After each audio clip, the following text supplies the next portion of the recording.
नमस्कार दोस्तों। कहानी संग्रह में आपका बहुत बहुत स्वागत है। आज मैं आपके लिए सुधा जुगरान जी द्वारा लिखित कहानी तीन सहेलियां लेकर प्रस्तुत हुई हूँ।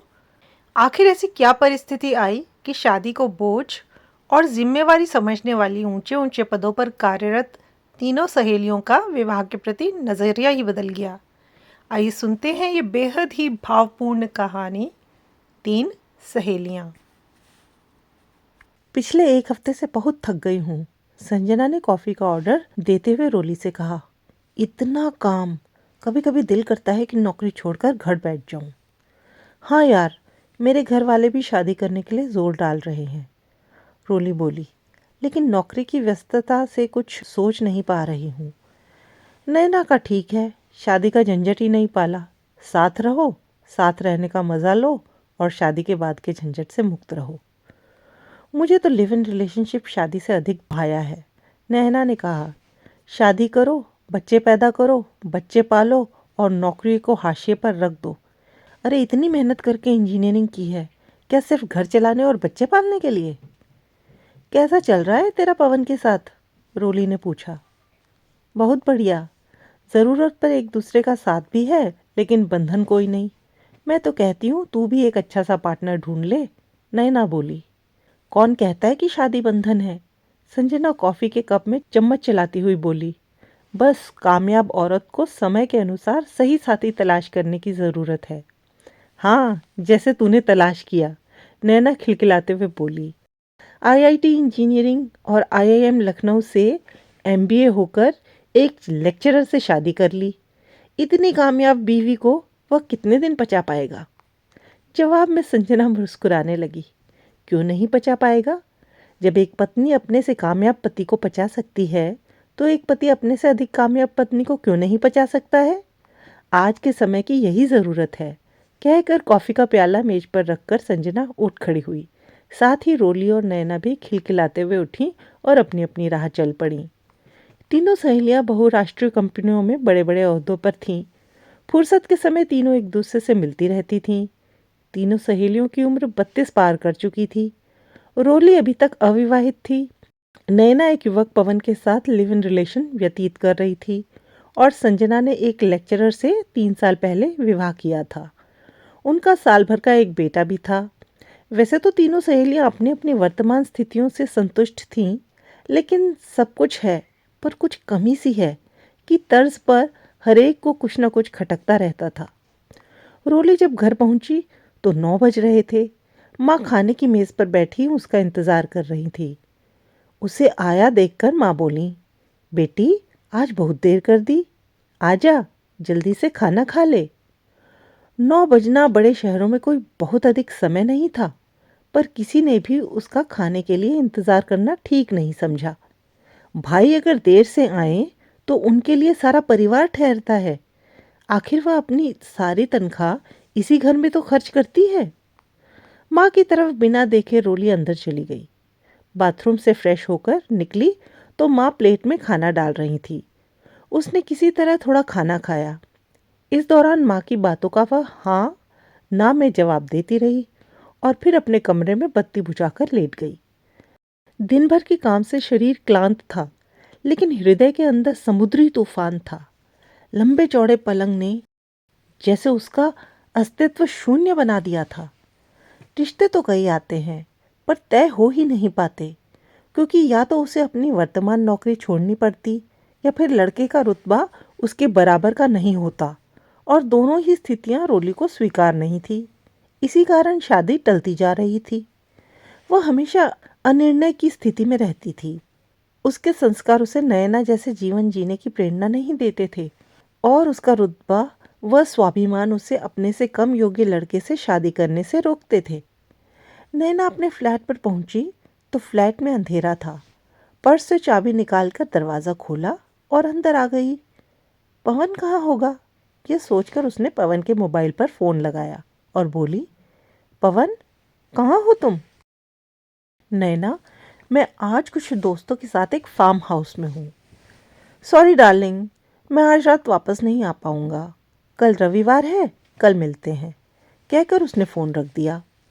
पवन साथ हो या न हो, एक असुरक्षा का भाव जाने क्यों हमेशा उसके जहन में तैरता रहता है। यूं उनका लिव इन रिलेशन अच्छा चल रहा था, फिर भी वह अपने आप को कुछ लुटा हुआ, ठगा हुआ सा महसूस करती थी। नैना ने 2 टोस्ट पर मक्खन लगाया, थोड़ा दूध पिया और कपड़े बदलकर बिस्तर पर निढाल सी पड़ गई। पवन लिव इन रिलेशन के लिए तो तैयार है, पर विवाह के लिए नहीं। कहता है कि अभी उसने विवाह के बारे में सोचा नहीं है। सच तो है यह कि पवन यदि विवाह के लिए कहे भी तो शायद वह तैयार न हो पाए। विवाह के बाद की जिम्मेवारियां, बच्चे, घर, गृहस्थी, वह कैसे निभा पाएगी। लेकिन जब अपने दिल से पूछती है तो एहसास होता है कि विवाह की अहमियत वह समझती है। स्थायी संबंध, भावनात्मक और शारीरिक सुरक्षा विवाह से ही मिलती है। लाख उसके पवन के साथ मधुर संबंध है, लेकिन उसे वह अधिकार तो नहीं जो एक पत्नी का अपने पति पर होता है। यह सब कुछ सोचते सोचते नैना गुदगुदे तकिए में मुंह गड़ाकर सोने का असफल प्रयास करने लगी। संजना घर पहुंची तो नितिन बेटे को कंधे से चिपकाए लॉन में टहल रहा था। उसे अंदर आते देखकर उसकी तरफ चला आया और बोला, बहुत देर हो गई। हाँ, नैना और रोली के साथ कॉफ़ी पीने रुक गई थी। तो एक फ़ोन तो कर देती, नितिन नाराज़गी से बोला। दोनों अंदर आ गए। नितिन बेटे को बिस्तर पर लिटाकर थपकियां देने लगा। वह बाथरूम में चली गई। नहा धोकर निकली तो मेज़ पर खाना लगा हुआ था। चलो खाना खा लो, संजना बोली तो नितिन मेज़ पर आकर बैठ गया। डोंगी का ढक्कन हटाती हुई संजना बोली, कुछ भी कहो, खाना महाराजिन बहुत अच्छा बनाती है। नितिन चुपचाप खाना खाता रहा। संजना उसकी नाराज़गी समझ रही थी। आज शनिवार की शाम नितिन का आउटिंग का प्रोग्राम रहा होगा, जो उसकी वजह से ख़राब हो गया। एक बार मन किया कि मान मनुहार करे, लेकिन वह इतनी थकी थी कि नितिन से उलझने का उसका मन नहीं हुआ। खाना ख़त्म करके उसने बचा हुआ खाना फ्रिज में रखा और बिस्तर पर आकर लेट गई। नितिन सो गया था। आंखों को कोहनी से ढके संजना का मन कर रहा था कि वह नितिन को मना ले, लेकिन पता नहीं कौन सी दीवार थी जो उसे उसके साथ सहज होने से रोकती थी। वैसे नितिन उसका स्वयं का चुनाव था। जब उसके लिए रिश्ते आ रहे थे, उस समय उसकी बुआ ने अपने रिश्ते के एक लेक्चरर लड़के का रिश्ता उसके लिए सुझाया था। घर में सभी खिलखिलाकर हंस पड़े थे। कहाँ संजना बहुराष्ट्रीय कंपनी में प्रबंधक और कहाँ लेक्चरर। तब उसकी छोटी बहन मजाक में बोली थी, वैसे दीदी, एक लेक्चरर से आपका आइडियल मैच रहेगा। आखिर पति पत्नी में से किसी एक को तो घर संभालने की फुर्सत होनी ही चाहिए, वरना घर कैसे चलेगा। आप पति बनकर राज करना, वह पत्नी बनकर घर संभालेगा। और बहन की मजाक में कही हुई बात संजना के जहन में आकर अटक गई थी। पहले तो उसके जैसी योग्य लड़की के लिए रिश्ते मिलने ही मुश्किल हो रहे थे। एक तो इस लड़की की नौकरी स्थानीय थी और दूसरे, आने वाले समय में बच्चे होंगे तो उनकी देखभाल करने का उसके पास पर्याप्त समय होगा, तो वह अपनी नौकरी पर पूरा ध्यान दे सकती है। यह सोचकर उसका निर्णय पुख्ता हो गया। उसके इस क्रांतिकारी निर्णय में पिता ने उसका साथ दिया था। उनकी नज़र में आज के समय में पति या पत्नी में से किसी का भी कम या ज़्यादा योग्य होना कोई मायने नहीं रखता है, और इस तरह से नितिन से उसका विवाह हो गया था। शुरुआत में तो सब ठीक चला, लेकिन धीरे धीरे उनके रिश्तों में खिंचाव आने लगा। उसकी तनख्वाह, ओहदा, उसका दायरा, उसकी व्यस्तताएं, सभी कुछ नितिन के मुकाबले ऊंचा व अलग था, और यह बात संजना के हाव भाव से जाहिर हो जाती थी। नितिन उसके सामने खुद को बौना महसूस करता था। संजना सोच रही थी कि काश उसने विवाह करने में जल्दबाजी न की होती तो आज उसकी यह स्थिति नहीं होती। उससे तो अच्छा रोली और नयना का जीवन है, जो खुश तो हैं। नितिन उसकी परेशानियां समझ ही नहीं पाता। वह चाहता है कि पत्नी की तरह मैं उसके अहम को संतुष्ट करूं। यही सोचते सोचते थे संजना सो गई। दूसरे दिन रविवार था। वह देर से सोकर उठी। जब वह उठी तो महाराजन, धोबन, मेहरी सब काम करके जा चुके थे और आया मोनू की मालिश कर रही थी। वह बाहर निकली, किचन में जाकर चाय बनाई, एक कप नितिन को दी और खुद भी बैठकर चाय पीते हुए अखबार पढ़ने लगी। तभी उसका फ़ोन बज उठा। उसने फ़ोन उठाया। नैना थी। हेलो नैना। संजना चाय पीते हुए नैना से बात करने लगी। संजना, क्या तुम थोड़ी देर के लिए मेरे घर आ सकती हो? नैना की आवाज़ उदासी से डूबी हुई थी। क्या हो गया नैना? संजना चिंतित स्वर में बोली। बस घर पर अकेली हूँ, रात पर नींद नहीं आई, बेचैनी सी हो रही है। मैं अभी आती हूँ, कहकर संजना उठ खड़ी हुई। नितिन सब कुछ सुन रहा था। उसका तना हुआ चेहरा और भी तन गया। वह तैयार हुई और नितिन से अभी आती हूँ कहकर बाहर निकल गई। नैना के फ्लैट में संजना पहुंची तो वह उसका ही इंतज़ार कर रही थी। बाहर से ही अस्त व्यस्त घर के दर्शन हो गए। वह अंदर बेडरूम में गई तो देखा नैना सिर पर कपड़ा बांधे बिस्तर पर लेटी हुई थी। कमरे में कुर्सियों पर हफ्ते भर के उतारे हुए मैले कपड़ों का ढेर पड़ा हुआ था। कहने को पवन और नैना दोनों ऊंचे ओहदों पर कार्यरत थे, पर उनके घर को देखकर जरा भी नहीं लगता था कि यह दो समान विचारों वाले इंसानों का घर है। क्या हुआ नैना? संजना उसके सर पर हाथ रखती हुई बोली। पवन कहाँ है? वह अपने दोस्तों के साथ शहर से दूर किसी फार्म हाउस पर गया हुआ है और मेरी तबीयत रात से ही खराब है। दिल बार बार बेचैन हो उठता है। सिर में तेज दर्द है। इतना बताते हुए नैना की आवाज़ भर्रा गई। संजना के दिल में कुछ खसक सा गया। यहाँ नैना इसलिए दुखी है कि पवन कल से लौटा नहीं और उसके पास नितिन के लिए समय नहीं है। तो इसमें घबराने की क्या बात है? रात तक पवन लौट आएगा। संजना बोली। चल तुझे डॉक्टर को दिखा लाती हूँ, उसके बाद मेरे घर चलना। बात रात तक आने की नहीं है संजना, नैना बोली। पवन का व्यवहार कुछ बदल रहा है। वह अक्सर ही मुझे बिना बताए अपने दोस्तों के साथ चला जाता है। कौन जाने उन दोस्तों में कोई लड़की हो। बोलते बोलते नैना की रुलाई फूट गई। लेकिन तूने कभी कहा नहीं। क्या कहती? नैना थोड़ी देर चुप रही। वो मेरा पति तो नहीं है जिस पर कोई दबाव डाला जाए। वह अपने फैसले के लिए आज़ाद है संजना। और संजना की बाह पकड़कर नैना बोली। तूने अपने जीवन में सबसे सही निर्णय लिया है। तेरे पास सब कुछ है, सुकून भरा घर, बेटा और तुझे मान सम्मान देने वाला पति। पर मेरे और पवन के रिश्ते का क्या है? कौन सा आधार है जो वह मुझसे बंधा रहे? आखिर इन रिश्तों का और इस जीवन का क्या भविष्य है? एक उम्र निकल जाएगी तो मैं किसके सहारे जीऊंगी? जीवन सिर्फ जवानी की सीधी सड़क ही नहीं है संजना। इस सीधी सपाट सड़क के बाद एक संकरी गली भी आती है, अधेड़ावस्था की। और जब यह गली मुड़ती है ना तो एक भयानक खाई आती है, बुढ़ापे की। और जीवन का वही सबसे भयानक मोड़ है। तब मैं क्या करूँगी? कहकर नैना रोने लगी। नितिन तुझसे कुछ कम योग्य सही, लेकिन तेरे जीवन की निश्चिंतता उसी की वजह से है।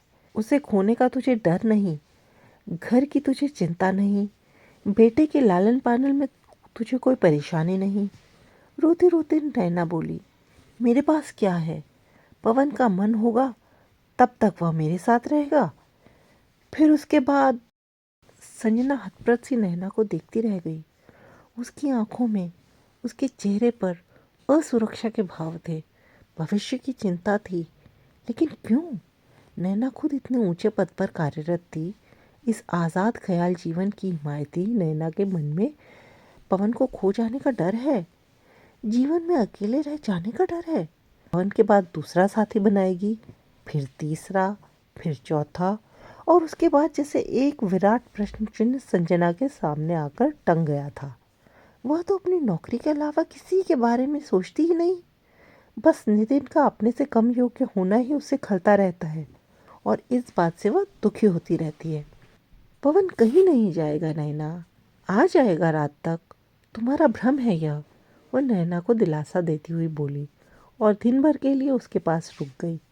शाम को जब वह घर पहुंची तो घर पर रोली को अपना इंतज़ार करते पाया। अरे रोली, इस समय तुम कैसे आ गई? तुझसे बात करने का मन हो रहा था, सो आ गई। नितिन जी ने बताया कि तू नैना के घर गई है, आने वाली होगी। मुझे इंतज़ार करने को कहकर वह कुछ सामान लेने चले गए। एक पल चुप रहने के बाद रोली बोली, नितिन बता रहे थे कि नैना की तबीयत कुछ ठीक नहीं है। क्या हुआ है उसे? कुछ नहीं, वह अपने और पवन के रिश्तों को लेकर कुछ अपसेट सी है। संजना सोफे पर बैठती हुई बोली। नैना को पवन पर भरोसा नहीं रहा। उसे लग रहा है कि उसकी जिंदगी में कोई और है, तभी वह उससे दूर जा रहा है। लेकिन नैना उससे पूछती क्यों नहीं? रोली रोश में आकर बोली। किस बिना पर रोली? आखिर लिव इन रिलेशन का यही तो मतलब है कि जब तक बनी तब तक साथ रहे, वरना अलग होने में वैवाहिक रिश्तों जैसा कोई झंझट नहीं।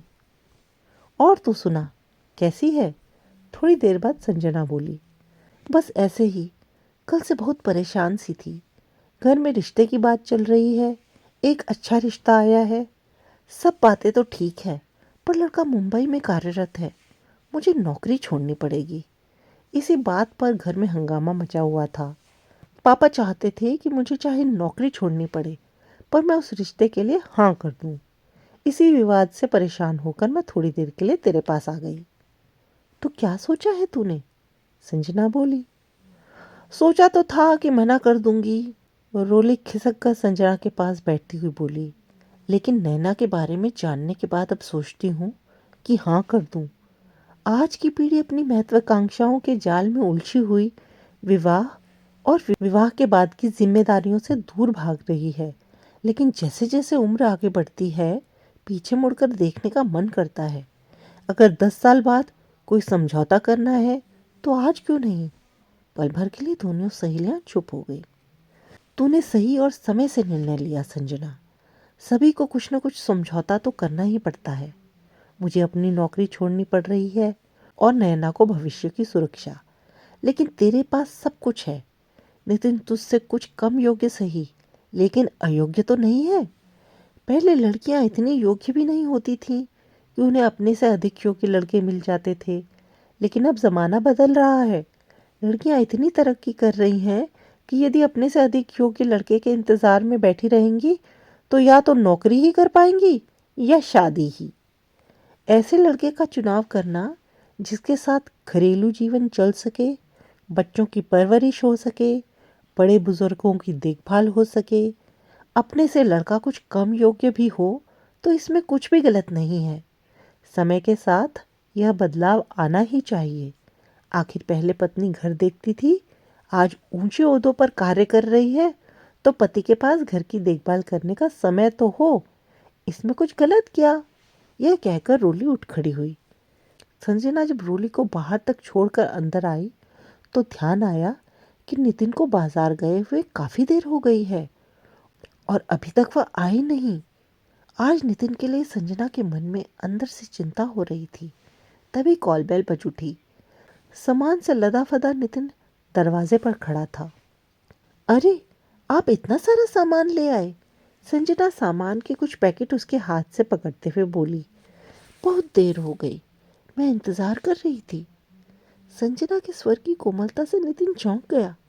बिना कुछ बोले वह अपने हाथ का सामान किचन में रखकर बेडरूम में चला गया। संजना भी उसके पीछे पीछे आ गई। नितिन पीछे से उसके गले में बाहें डालती हुई संजना बोली, चलो आज डिनर बाहर करेंगे, फिर कोई फिल्म देखेंगे। आया को रोक लेते हैं, वो मुन्ने को देख लेगी। उसके इस प्रस्ताव व हरकत से नितिन हैरत से पलटकर उसकी ओर देखने लगा। ऐसे क्या देख रहे हो? संजना इठलाती हुई बोली। हर समय गुस्से में रहते हो। यह नहीं कि कभी बीवी को कहीं घुमा लाओ, फिल्म दिखा लाओ। आम घरेलू औरतों की तरह संजना बोली तो उसकी इस हरकत पर नितिन खिलखिलाकर हंस पड़ा। संजना उसके गले में बाहें डालकर उससे लिपट गई। मुझे माफ कर दो नितिन। संजना, इसमें माफी की क्या बात है? मेरे लिए तुम्हारी योग्यता, तुम्हारे काम में व्यस्तता, तुम्हारा रुतबा सभी कुछ गर्व का विषय है। लेकिन जब तुम मुझे ही अपनी जिंदगी से दरकिनार कर देती हो तो बहुत दुख होता है। अब ऐसा नहीं होगा। मेरे लिए आपसे अधिक महत्वपूर्ण जीवन में दूसरा कुछ भी नहीं है। आप में और मुझ में कोई फर्क नहीं।